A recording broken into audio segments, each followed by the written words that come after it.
Welcome, people. Welcome, everybody out there, to another session of Simon Says, although hopefully it's Simon asking more questions and talking. We are ingratiated with sporting royalty today. We have, and if I start to read out all their accomplishments, we will not have enough time to talk to them. So I'll just touch on a couple here. We've got the wonderful Kirstie Marshall, OAM, which is very important to say you've got that. Aerial skier and previous Victorian state politician. Over 40 World Cup medals, including 17 gold medals. Just could go through Winter Games, could go through gold. There's a lot there. And joining Kirstie, how are you? Very well, thank you. Good. And joining her now, this bloke, as I say, I'll introduce him as Paul Roos, but we all call him Roosy. 356 games with Fitzroy and Sydney, state captain, Fitzroy captain, Hall of Fame, best and fairest, multiple best and fairest winner. Of course, a premiership coach with the Sydney Swans. And welcome, Roosy. Welcome, Paul Roos. How are you, Roosy? Good. How are you, mate? Good to see you. Good to see it. Now it's now, Kirstie, how you been? Now you are still based in Melbourne. I am based in Melbourne. So how have you been coping with all this lockdown, and how have you come out of it? Now we seem to have a little bit of a normality about us almost. I've really enjoyed it. It sounds terrible to say, but I've got one 15-year-old and one 17-year-old, so one in year 9, one in year 12. And the year 9 didn't love it particularly, but what we did all enjoy was spending time together and sort of regrouping as a family.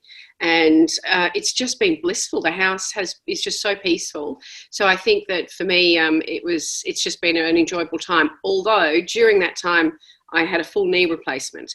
So that certainly threw a little bit of a spanner in the works. But again, because of being able to work remotely, I could continue to work even though I was sort of a bit bedbound for quite a few weeks. Well, maybe that I suppose you're just adding to Victoria as the knee capital of the world. So with netball, football and aerial skiing, there's a fair few knees been done over the years. And it's finally caught up with you, hasn't it? Yeah, I'd already had 15 knee operations. I'd had three. Only 15. 3 recons, 2 on the left, 1 on the right, and I'd had the rest of them scopes. I'd had, a series of Synvisc. I'd had Cartrophin. I had stem cell replacement. Wow. And it just got to the point where I couldn't really walk. I was dragging a bit of a dead leg around. So I did a full knee replacement, but unfortunately 2 days after the operation, they found a 20 centimetre DVT in my calf. And 2 days after for those who don't know, deep vein thrombosis, yes, very dangerous clot, which then I couldn't then move, but I continued not to feel well, so they sent me for some more scans, and they found 5 of my lung chambers had pulmonary embolisms in them. So between the two things there, I think I dodged a bullet, but I was then... I was going to say, for someone who was near death, you're looking pretty good. Yeah, look, I was really, I wasn't very well, and I lay in bed. I was in hospital. I had to stay in hospital, and this was in July and August. So I was 6 weeks completely bedbound. I need to get up to go to the toilet. Yeah. And COVID was numbers were flying up. And in the end, I discharged myself out of hospital because I was just so concerned with what was going on. I felt safe at home. So I continued my rehab at home. But yeah, it wasn't a fun time, that side of it. But yeah, the family together, that's good. Well, I'm glad you're coming out the other side very well. Now, Roosy, for you, where are you at the moment? You're not in Melbourne, as far as I know. Yeah, so it's been a little bit different for me. So we endured the lockdown as most people did in Victoria, and then Tammy's family, my wife's from America, so dad got a bit crook, and so we got the exemption to get out of Victoria, get out of Australia to visit family. So seeing it from different perspectives. So we got to California, caught up with Tammy's dad, so he's thankfully a lot better now and healthy, which is great. And then we made our way to Hawaii. I've got a house in Hawaii, so we got to see different sides of it, what's happening in Australia, and then obviously what's happening in Melbourne, in America, and that's been, very, very unique experience. And Ruth, sorry, I was just going to ask, is it just you and Tammy there at the moment in Hawaii? You've got others staying with you? Originally, it's been a crazy year, as we all know. So my youngest son was travelling, so he'd finished his uni degree and he had a big year of travel. He got sort of in Mexico, and we were ringing him in March saying, look, this is what's happening and you better get out. So he eventually made his way to the house, which was really good, and stayed here for about 5 months with a friend that he was travelling with. My other son just moved over to America about 3 months ago, So he was here as well. So it's been a sort of shifting year for the Roos family. So Dylan's up at Lake Tahoe at the moment. Tammy and I are here by ourselves, and we're about to go back to California just to visit Tammy's mum and dad again. That's good, mate. Well, let's look. If you become a premiership coach, you get a house in Hawaii. I'm at our little place down in Rye, just escaping Melbourne a little bit there. So that's great.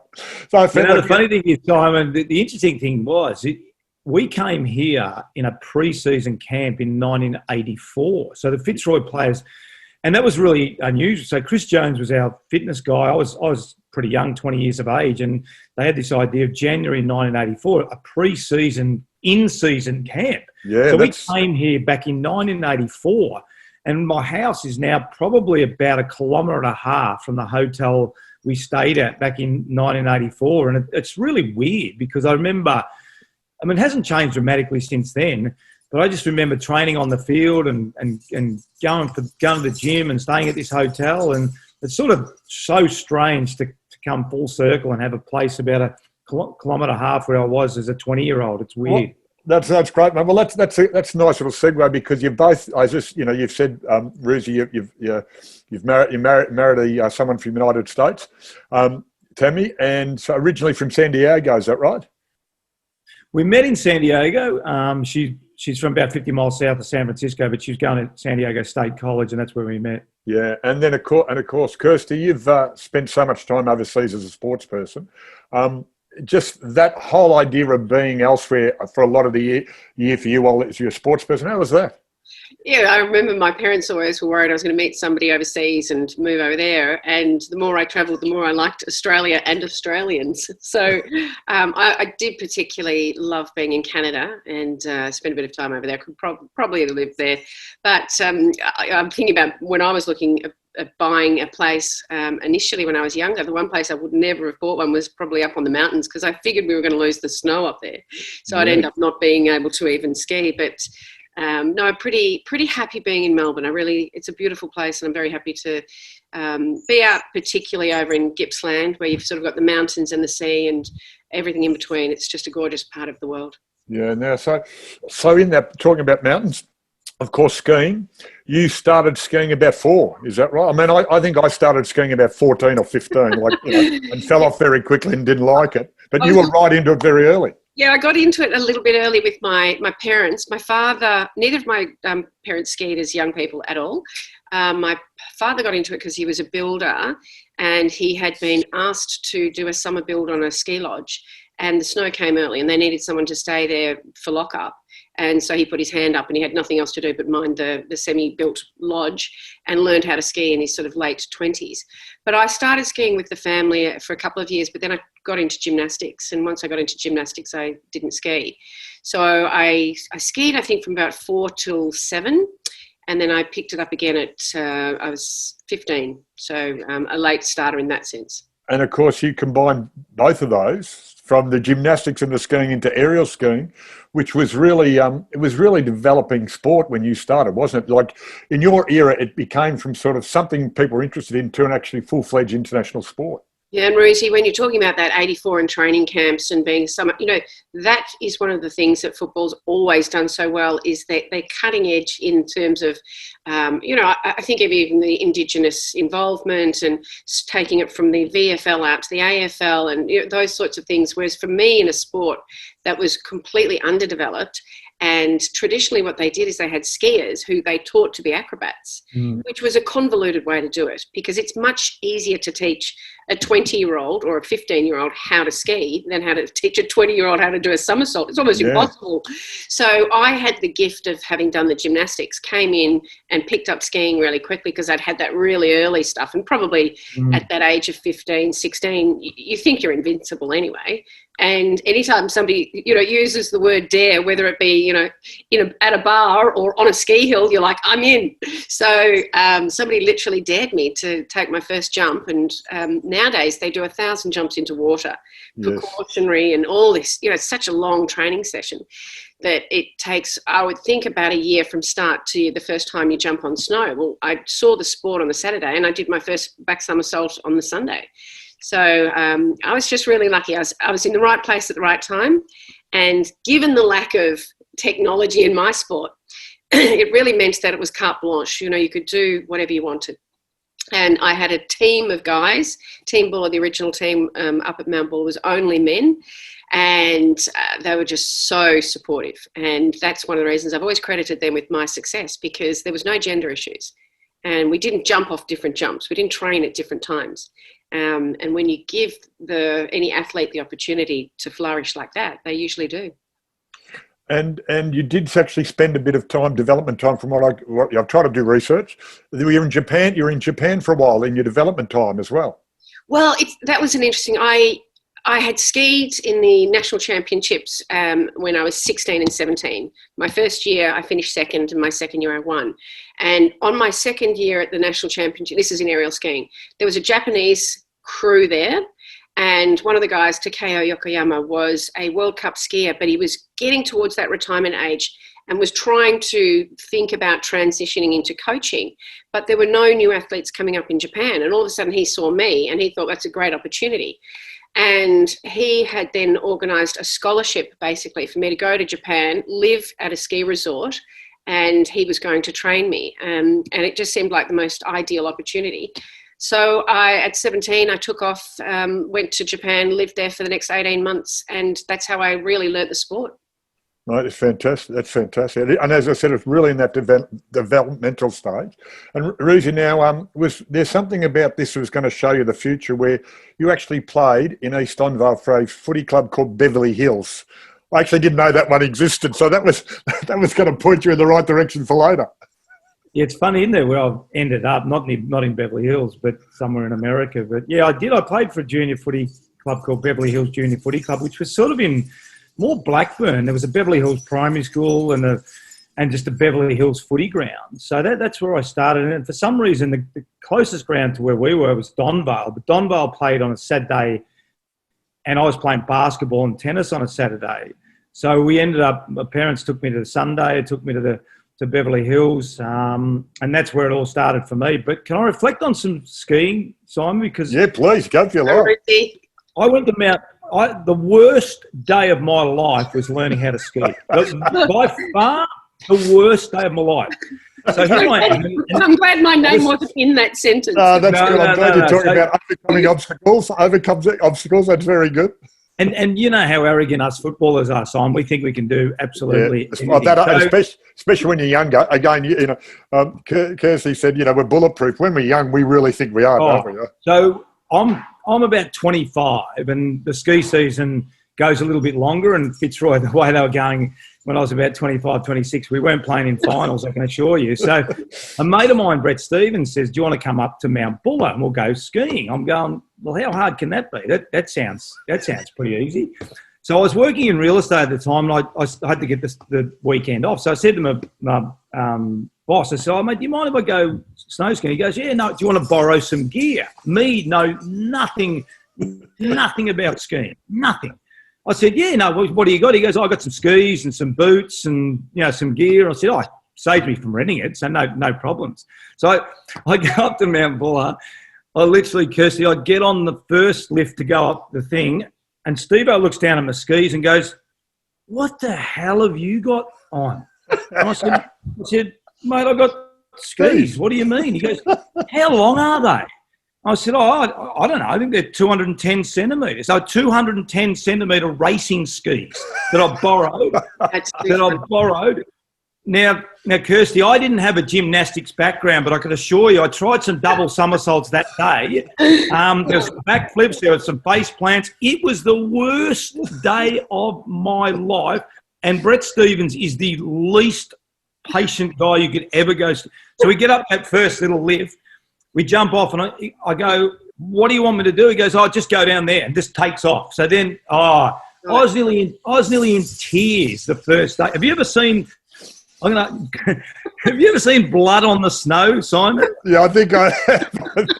It looks like someone's been murdered. So I did this face plant, and I've smashed my nose, and there's blood everywhere on the snow. And as you know, the nose just goes everywhere very quickly. Oh, mate, it looked like someone had been shot, seriously. So that was my first experience.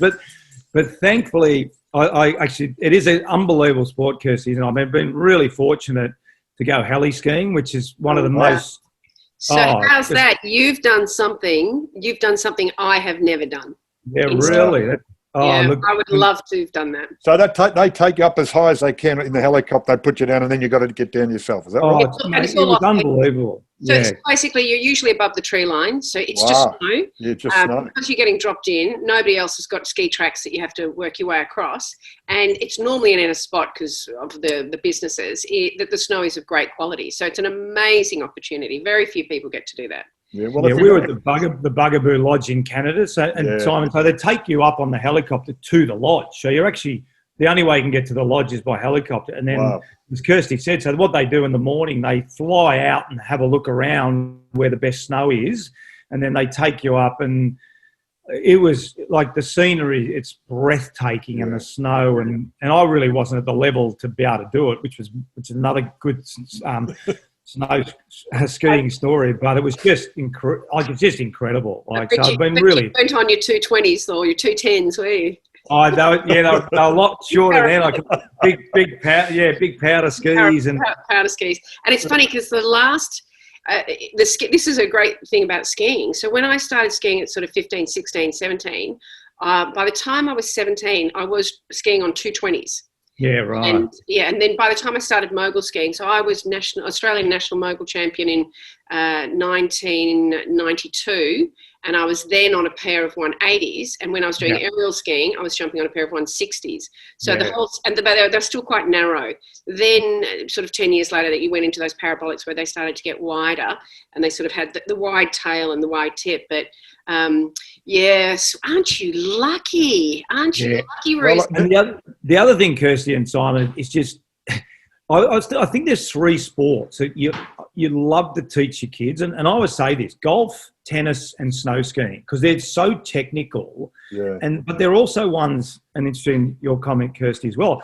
I think I've always thought they're ones, if you learn at a really young age, you can pack your tennis racket away, your golf club away, your skis away, and then come back out, and then you're able to do it really competently and pick it up pretty quickly. Whereas I start at 25 and I've got, so hard, long levers, and I don't know what you're like, Simon. I was going to say, we're swapping skiing stories. So I can remember, my skis would go like this all the time with two legs, right? So, and I could be a ski. Justin and I, my brother, we might as well tie us to the bottom of your feet and go down. That's how long we are. But after I finished footy on a sales junket, I actually went over to Queenstown in New Zealand, and part of that was.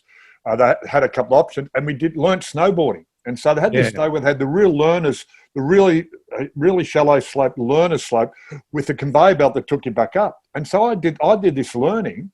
And I said, this is great. I really like this. And I was getting balanced. And then they said, right, that's enough for the lesson. You've got 2 more hours. Do what you like. And I looked up at the big mountain again. Oh, why not? So I've gone from a slope of about 10 degrees to about 45 degrees. And I've gone up there and got off. And I got up, and of course, getting up on the snowboard. And I reckon if I had learnt it 5 or 10, I would have done a lot more. Yeah. Getting up on the angle was bad enough. You got up, fell over, and got up, and fell over, and got up, fell over. And I'm going to get, and this all of a sudden it's getting close to leaving time. I said, I'm not even going to make it down the hill, let alone. And finally, I got up, and I'm going at this magnificent speed, and I've got the balance. And all of a sudden, I said to myself, now how do I stop again? And as you look back, it's that big curving turn, and I couldn't remember. I didn't buggers, I've got to stop. So I just let go, and I went like this down the hill, about 30, 40 metres, like you see in the ads, you see in the movies. And I thought, really enjoyable, and that is enough. I've got to put it under arm and walk down the rest of the way. So, but you're right. It's one of those. I can remember being up there and seeing 4-year-olds. On skis going around like they've been doing it for 10 years, and they're only 4. So it's a fascinating experience. So Kirstie, when you say you started at 4, I can see how that can really help you be much better later on. And what you said, Reece, about golf. I mean, the first person that took me to play golf, I was in my 20s, and it was actually Trevor Barker. Sparks and I, and at some point we were playing golf. There was Trev, there was Warney, and Craig Devonport. I don't know if you know Devo. Devo. Devo. And the 4 of us, but they gave me the love of golf, and I've always had a passion for golf, but I started it too late. I would have loved to have started that earlier as well. So I get what you're saying about with the kids. Yeah, I think I'm glad I played football, because golf, tennis, and skiing I'm really terrible at. So I think I'm lucky I found something. Now, just on that, I want to talk a little bit more, because there's some great stuff there. The hardest part, apart from the knee injuries, the hardest part, Kirstie, of your game, of your sport, what was that for you? Gee, I think back straight away. I'm thinking only of positives and pluses. You know, good. There wasn't prize money when I started, so financially it was a bit tough. The first sponsor I ever had, I spent 4 months overseas, accumulated the expenses. I'd taken out about a loan and interest-free loan from the Ski Federation. Came back after 4 months, submitted my receipts to the sponsor, and they'd gone bankrupt. And I was then in debt for the first year. So it sort of spurred me on a bit. That financially, it was always tough. My parents weren't supportive of me when I first started. That was a bit tricky, because my father had actually said to me, "Look, there are 3 reasons you won't succeed. You know, basically, you're female, you're Australian, and you're in a winter sport. You know, what are the odds?" That's a real positive statement, isn't it? He wasn't wrong, let's be honest. But that was the good thing, was when I was at school, I had a whole lot of teachers that were really supportive and encouraging me through education, sort of saying, you can do it, you're really smart and everything. I didn't believe them. So I didn't do very well academically. And then when I got out and I started skiing, I had so many people tell me that I wasn't going to succeed. And, I thought that they were all insane in the same way that I thought the teachers were insane. So it made no difference to me. Yeah, right. That's good. And Rosie, now so many games with Fitzroy, and of course at times the club struggle. What about? I want to talk both of you a little bit later about your leadership positions you've been in, but going through that time at Fitzroy when it was on the edge. Yeah, look, Simon didn't realise when it happened, and it probably wasn't until I got to Sydney that I realised how difficult it was. And I remember Purdy telling a story when he went to Collingwood, and he told the story. They'd finished training one night and they went in had a shower, then jumped in the spa, and Purdy said to his teammates, "Oh, how good's this?" And they looked at him like, "What? How good's what?" And Purdy was like, "Oh, just been out to have a spa after training." And they're sort of like, "What do you mean? What happens at Fitzroy," sort of thing. So I don't think it was until you actually left that you realised how difficult it was. And then when I look back on it, like I used to get phone calls from teammates, "Rosie, can you help? The club can't pay me. I'm about to settle on a house. I was captain of the club. Look, can you make a phone call for me?" Yeah, we actually, as a group of players, not that we were trying to cause trouble, but I remember 1 year prior to the pre-season games starting, we gathered at my manager, Damien Smith, who Damien's house, and there was about 6 or 8 of us senior players. And all we wanted was a guarantee from the AFL that if we started the season, that we would get paid. And we were going to actually boycott, not that we didn't want to play, we were going to boycott the first game of the NAB Cup or whatever it's called then, because we just wanted assurances that we were going to get paid. But when you were doing it, as you know, mate, you just put your head down, you bum up, you get the training, because you're working during the day as well. So, but again, it wasn't until, I remember the story of the Sydney Swans, because, I mean, as you know, we used to get paid March, July, December, like those 3 lump sum payments. And I remember every time I get a payment from Fitzroy, and they're really respectful, but, "Oh, look, Rosie, can you wait a week? Can you wait another couple of weeks?" So I get to Sydney and Tammy goes, "Well, when you think you should ring up about your pay?" And I'm like, "Yeah, all right, look, I'll ring up." And so I rang up the accountant and I said, "Oh, look, it's March the 2nd, 3rd, I know I'm due on the 1st of March." And she said, "Oh, have you checked your bank account?" I'm like, What do you mean? They have this thing's called automatic payments that went straight into your bank. And I'm like, I didn't even know that existed. You'd never seen it before. I'd never seen it before. But again, my point is, when you're doing it, you just do it. Yeah. And you field the phone calls with your teammates. You have your meeting at Wesley when Leon Wiegert says we're going to fold, we're going to go to Brisbane, or we're going to relocate or whatever, merge with the Melbourne base. You just do it, and it's just part of it. But when I look back, I've got, as you know, I mean, the Fitzroy guys are super close. Yeah. I've got so much respect for that team, the footy club, because of all the stuff that we had to endure. No, it's fantastic. Now, out of all those, Kirstie, out of all the things you've done, what's the best? And this is in the sport. Before we go past sport, so you've got your 908 Australian freestyle competition. You got first in that. You've got a gold medal in the Freestyle World Ski Championship in '97. I mean, there's a whole lot of things there. Is there anything that you just stand out and said that's the best or that's epitome, or just does it all blur together? No. I think the thing that I look back now and I'm really proud of, because it's got better context, is when I was named flag bearer for the 1994 Winter Olympics in Lillehammer. Beautiful.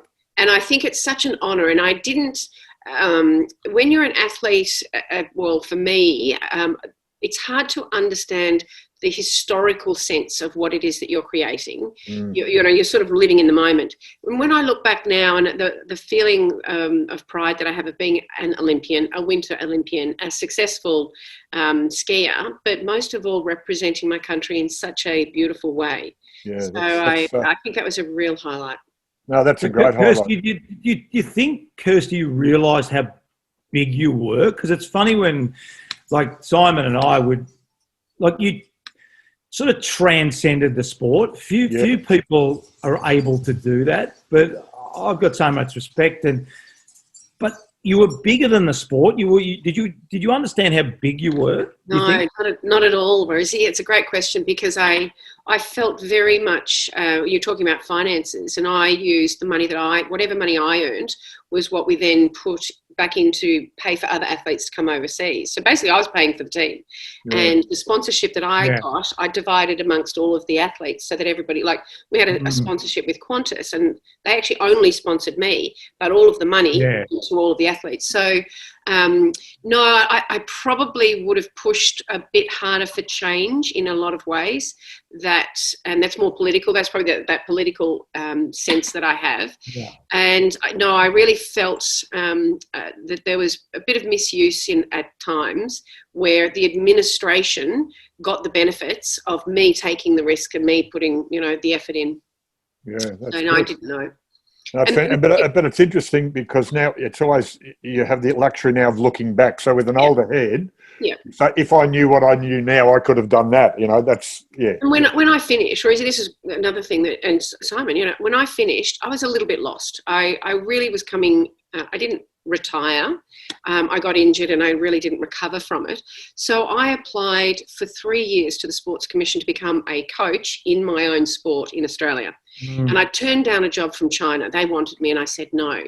And incredibly, I got turned down for the coaching position in my own sport, because, and I couldn't understand it. It was basically a coaching scholarship that came through the Sports Commission.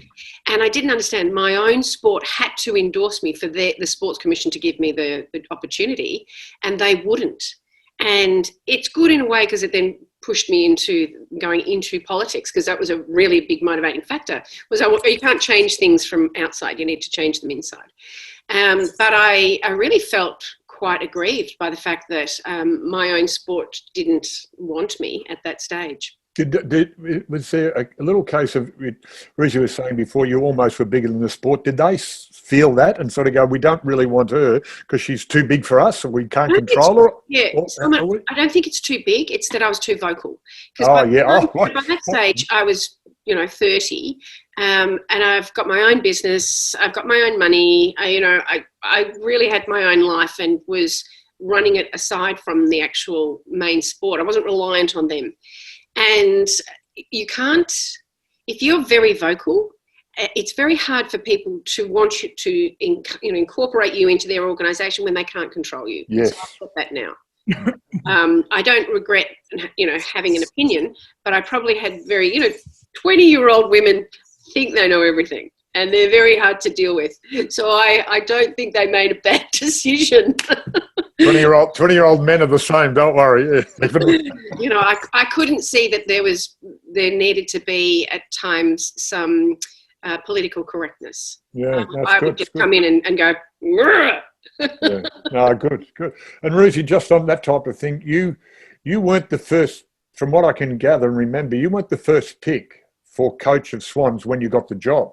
And there was almost a plan in place, but there was this groundswell underneath saying, and hang on, here's the bloke we think is the right bloke. And tell us about that.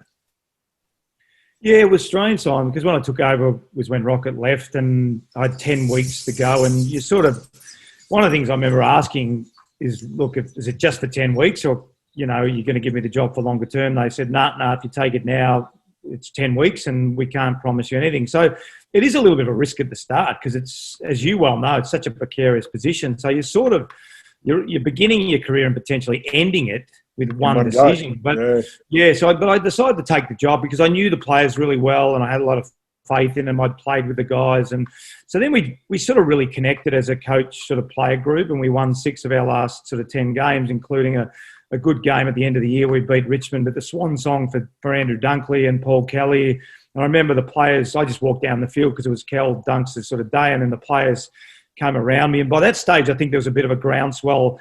The media had said that Terry Wallace had left the Bulldogs and looked like he was going to be appointed. Yes. So it was a really strange time for Sydney because Sydney's more of a rugby league town and rugby union. So all of a sudden, it just became an AFL town for this sort of 2 or 3 week period, and people were sort of jumping behind me and the players, and it was really. But again, when you're in it, you sort of. Our seconds were still in the finals. I came down and took our seconds on a tour of Victoria during finals because I really wanted to give them an impression of what the young players, what finals footy was like. And we went to Windy Hill. We went to the Hall of Fame at Windy Hill, and my old coach Robert Shaw was there at the time, and he invited us in. And again, another great story. But Essendon were playing in the finals, so we walked through I had about 10 young players, and we walked through the change rooms, and all of a sudden I saw Sheeds, and I said to Shuri, hey, are you guys, you see, we're just about to have a team meeting. We're going out to train. So we'll get out of your way and we'll get in the grandstand. At this moment, Sheeds looks at me and I thought, oh, no, I'm in massive trouble here. And he goes, Roosie, what are you doing? I said, oh, look, sorry, mate, we'll get out of your way. I've just got 10 young guys. I just want to show them what. He goes, oh, do you want me to talk to him? Before I could say, oh, mate, don't worry about it, he grabs him in the theatre, takes him in, shuts the door. And I'm standing there going, oh, how cool is this? This is unbelievable. Like Kevin Sheedy's talking to these young guys. All of a sudden, Dustin Fletcher walks out of the table tennis room and goes, oh, g'day, Roosie. Have you seen Sheeds? I said, yeah, he's just gone in the room with my guy. Hurdy comes out and says, I said, well, what's he supposed to be doing? He goes, mate, we're supposed to have a team meeting right now. And I'm going, this is unbelievable. Like, so when you're immersed in what you're doing, as you said, like with Terry and the club always, they've never admitted that Terry got the job. And then eventually, as history says, I did get the job. So it was a really strange period of time, and I had to present to the board, which took about 4 or 5 hours. Yeah. It turned out to be the best thing I did, and then obviously got the job after that. Go. I was just wondering because for me now my focus is less on coaches and more on surgeons, and the younger the better because they're newly qualified. But in football, it seems like with coaching, the older you are, the more you're respected and revered. It's the young guys that are really struggling to break in as coaches. I think, Kirstie, the gap is just so great now. That's the hardest thing, and I've talked about it a lot. I mean, when I took the role at Sydney, I was an assistant coach and I had a certain role. Now, that role is still pretty similar. So the assistant coaching role is almost identical to what I did. But when I took over senior coach at Sydney, we only had 3 assistants, I think 1 full-time medical guy, 1 full-time fitness guy. Now, you've got 6, 7, 8 coaches. You've got 3 or 4 S&C and medical staff. You've got the media. You've got 18 teams. So the assistant coaching role stayed the same, but the senior coaching role has just become more of a management role. And I remember going to Melbourne, and I remember saying to Josh Marnie after about week 3, I said, Josh, there's no way known you could have put a young coach in this role. It's just far too difficult. And I think, Kirstie, that's probably the biggest problem the AFL has to face. How do we upskill these assistant coaches? How do we give them extra tools around relationship building, empathy, all the stuff, Simon, you and I talk about regularly in leadership? And how do you upskill them? Because they're just not getting the skill. And it's similar in business, to be perfectly frank. And that's the challenge. Not necessarily that they're young, but it's hard to give them the skill set required to become a senior coach. And it's a double-edged sword. If you don't give them the skill set, like if you don't give them the job, they'll never develop the skill set. So it's a really interesting time in football. Yeah, and it's really because Essendon, I'm on the board of Essendon. We've just gone through that change of coaches. So you've got, you've almost got the assistant coach in waiting, and you went through that with Melbourne too. And I think that's the idea. Yeah. And you make a really good point that I reckon most coaches, say in AFL, but any big sport, can coach. They can coach the players, but it's all the other stuff they've got to deal with. They know the skills. They've got to build relationships with about 4 times as many people as, say, the footy club down the road or the hockey club down the road, or, say, the little ski team. All of a sudden you've got to say, well, I've got to deal with them when the media having a go at them, when they're not, all that complexity doubles and then layers and layers of more complexity, and they've got to deal with that. And that's what's that old saying I use regularly: experience is what you get just after you need it. And so you do something and, oh yeah, what have I learned from that?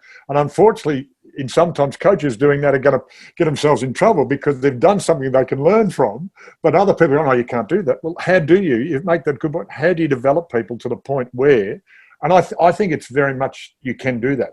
I'm just not sure if people understand that you have to take time. Because in times of change and growth, a lot of businesses just get the best person at their job and make them a leader, and they don't give them the training around it, and that makes it even more complex, isn't it? Tom, one of the other things you're making me think about is the similarities between athletes, coaches, politicians, which is you have a relatively short career, whatever it is, and it may be with the club, Rosie, or if you're a successful coach, you still have to deal with that transition into different teams or into different clubs. But as a politician, you get elected, you then at some point don't get re-elected, and you have no skills to deal with that next phase. As an athlete, you're competing, you're training. From the day that I got injured and I stopped competing and training, I really didn't have any skills to deal with that immediate aftermath. And I'm thinking as a coach too, the difficulty and nervousness of taking a job, the implications of what that means in terms of your career, suddenly your future maybe being decided by other people and losing your job, and what you do when you're, where you're representing your family and your stability of life and your goals and aspirations and your sense of self, and how challenging that is for all of us, but how little attention we're actually still putting into that phase. Yeah. And I think too, Simon and I were lucky, and I say this, not that I wouldn't want to play now, but we were able to get another skill set because we were part-time. And I think that's the difference, Kirstie. You were on the world stage, and that's why I've got so much respect for athletes like yourself, because Simon and I were allowed to go to work, and I lived in Donvale, and I went down to Junction Oval, and I came home at night, and, and then we'd work during the day. So we were able to gather another skill set, another vocation, which, to be perfectly frank, in the early days was our main vocation was not football. It was actually what else we were doing. So we had this other avenue. Now, regardless of what athlete it is, whether it's a swimmer, a football player, a basketballer, their focus is on the sport. So it becomes even more catastrophic when they leave that sport, and the ability to upskill them during that period becomes so important. And I imagine Simon as a director of Essendon, that's a big part of the conversation. How do we make... It's a really interesting one because you talk to young players, and this would be young people in any sport, and both male, female, in between, whatever. What do you like? And I say to young players, well, what else are you doing? Because the idea is there should be a little bit of time being to something else because it's a short career. And I know young players say, look, I can't think about anything. I'm too tired all the time, especially I go to training, do all this, go to meetings, think this, do this. I go home and I fall asleep. But hold on, what about the AFLW women? How many of them do you think are only playing footy? I will guarantee 99% of them will be working other jobs. So football to pay for their capacity to play football. And that's where I think that the men in particularly administrative roles at the moment in football have a capacity to mentor these women into exactly that, how to transition into full-time athletes and still maintain some skills that will be useful. But at the moment, I feel like there's a bit of discrepancy and siloed view of what the men are doing and have done in their history and what they've learned and what the women are doing. So I'd love to see a little bit more balance there. It's a really interesting point too, because and we could spend a whole lot of time on that, because coaching the female team is not exactly like coaching the men's team. right? But for a whole lot of reasons. It's not inequality. It's like the apple and the orange. They're both of great value. They're slightly different. So, for things, they're not going to kick as long as the men, for starters. Like the golfers, the female golfers are magnificent, but they don't necessarily hit the ball as long as men. But they still have this great sport that is slightly different, but still great. Same with basketball, and with the football, that you put that in, that they're part-time as well, but they're trying to get better. Then we're throwing COVID in as well, which has messed up everything. It has become more complex. But that, I always talk, people about old sports people, and I know sometimes modern sport is worried about the old sports person coming in and telling them how to do it. But I'm really interested in about getting old sports people, not to tell them how to play or how to ski, but teach them, how did you handle it? How did you handle it when you lost? How did you handle it when you had an injury? How did you handle when you're abused by people? How did you handle fame? That stuff that goes around it, that mentoring stuff that gives you other skills, that makes it, makes that whole person more whole in what they're doing in their sport. I think that's becoming, and as sport becomes such more focused by the media, those type of skills are becoming more and more important. I think written spoken and authorised by Simon Ben. Sorry. I think the other thing about I think the other thing about that, Simon, they're so transferable. I think the more that I get involved in the corporate world, yes, I always see sports people have such a great understanding of team, yes, such a great understanding of discipline, such a great understanding of sacrificing for each other. So I think the opportunity. Sometimes we separate them a bit too much, and yes, whether that's men's footy, women's footy, whatever it is. But what I think, if we're always working on the whole person, then whether they're at a footy club or whether they're at AMP where I first started, if you work on the whole person, everyone's going to be better. Yes, a rising tide lifts all boats. But too often, the bad clubs just focus on the kicks, marks, and handballs. Yes. Make them a better person, and you'll transition a lot easier into outside of your chosen sport, because you'll learn a lot of skills. So be careful we don't get too insular on just the sport.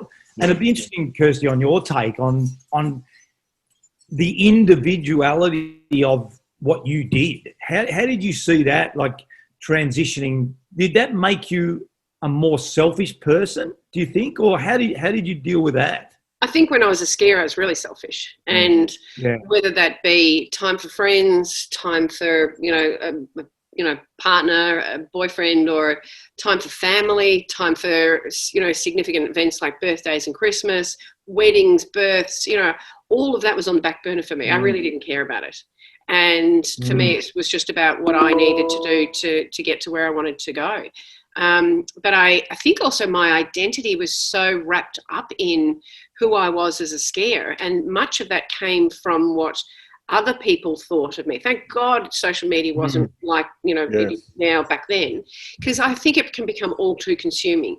And I remember I would have been, maybe about 26, and I went into a nightclub.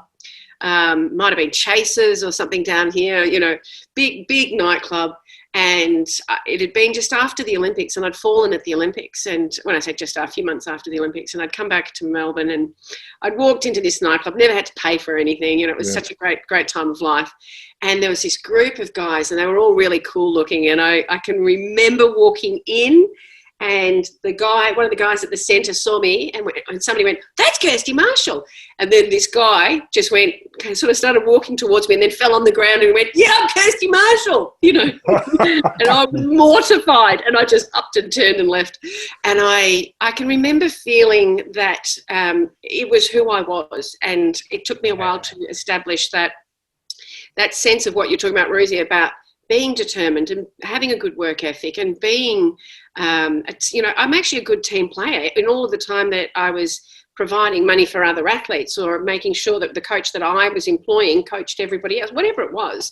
And the pride that I have of wearing that Olympic uniform, the pride that I have of wearing my OAM badge, I think it took me a few years. So I'm very glad that I got there eventually. But that's good. At the moment, you've got to learn it on your own. Love to have more of a program where we're assisting everybody in that. that time. Now, I'd like to try, but you could go on forever. We try and keep these to a certain time frame. Brizzy, that premiership for Sydney, for the Swans, for South Melbourne, all that inclusive, that must have been just great. Yeah, it was incredible, mate. I mean, having played with Fitzroy, and we had some really good success in the early 80s, as you well know. We had some great teams, with Bernie and Gary Wilson and all that, and we played in a couple of good finals against you guys and won one, lost one. But then post-86, we sort of didn't have a lot of success, and I was really lucky to go to Sydney when Tony Lockett turned up. I mean, Plugger was incredible for the brand, incredible for the game. And so we played in the grand final in 96. But as much as I would have loved to have won it as a player, I don't think the club was ready in 96 to take advantage of a premiership. So then we played in finals a lot under Rocket. Then we played in 2003. So I think by the time 2005 came around, on the back of Tony and what he'd done for the game, there was an enormous amount of interest in the game in Sydney. So the build-up was huge, and obviously South Melbourne speaks for itself. So I don't think I realised the enormity until we'd won it. So coming down, and at that stage, 2005, when we won, the coach's box was on the other side of the ground. So you actually walked through the crowd, not behind, which was, I'm glad it happened then, to be perfectly frank.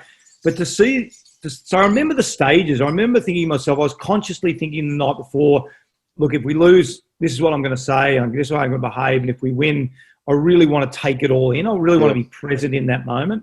So we stayed in the coach's box for a little bit, congratulated Sir, walked down, saw the faces on all the fans, walked out, saw all the people that had put so much money into the club, during that period when they were privately owned. Then Barry Round and Dennis Carroll and Paul Kelly gave me the cup. And I think that's when it hit me. It wasn't about that group of players or that group of people at 2005. It really was about 72 years of history. Yeah. And I don't think until it happened, then we went that night to the dinner, then the next day we went to the Lakeside Oval. Then on the Monday, we had this parade in Sydney. I remember getting in the car with Barry Hall, and I said to Hawley, mate, there mightn't be anyone come out and cheer for us. This could be really embarrassing. And we were both blown away. Like a number of Sydney people that came out, went to the town hall, got the key to the city, et cetera, et cetera. So, mate, it's just enormous. It was incredible how much it impacted so many different people. Yeah, and never underestimate Sydney-siders winning in Melbourne. Don't worry about it. They'll come out from everywhere when that happens. and Kirstie, just quickly, not necessarily trying to make it quickly, but you're becoming a politician. So from the sports person, and then taking that, because my brother Justin moved into politics. I got asked twice and said no thanks, but you said I'm going into it. And how did you see that, and how do you feel about that? Well, I was really quite heavily involved in politics within winter sports anyway, and I was a director on the OWI, the Olympic Winter Institute Board, and I'd been heavily involved in VIS and all sorts of different areas on the athletes' representatives, on FIS, and so for me, it was quite a good transition because, as I said, I was really stimulated by the fact that I couldn't find a job within the winter sports industry in Australia. And I knew that the decision making that was at that top level I didn't sit well with me. And I knew that the two areas that they were really quite dependent upon was the federal government and the state government for funding. So, or, political assistance in that way. Yes. So Justin Madden was the Minister for Sport, and I knew him through footy. And so I just gave him a call and said, can we catch up for a chat? And it wasn't because I, at that stage, wanted to be a state representative. But I wanted to become involved, and actually really liked a lot of the initiatives that Justin had been doing. So I just sort of was thinking I would possibly be more involved and a bit more proactive in that way. But the opportunity came up by Steve Bracks offering me to run for a seat that they couldn't get a nominee for. And so timing is everything in politics. Timing everything. I've got a thick skin, so those two things went well together. Well, that's the thing. If being involved in sport, and like Justin said, he was made for politics. Very easy entry, because when you get booed by your own supporters in football, it's very easy to move into politics. When you've had a big loss, etc. So look, people. we've come to about, we go to about this long, so it makes it fair to everybody. Look, thank you very much for your time. You're great sports people, and great examples of doing well after your sporting career as well. So thank Kirstie Marshall, OAM. I should salute and stand up. Thank you very much for your time. And Paul Roos, thank you very much for your time too. Two great people, two great sports people. Thank you very much for your time. Simon, thank you. Thanks, Simon. Good on you. Rosie, a real honour to be doing it with you. A little bit of history that I'll be able to now show my kids. So thank you. Thanks.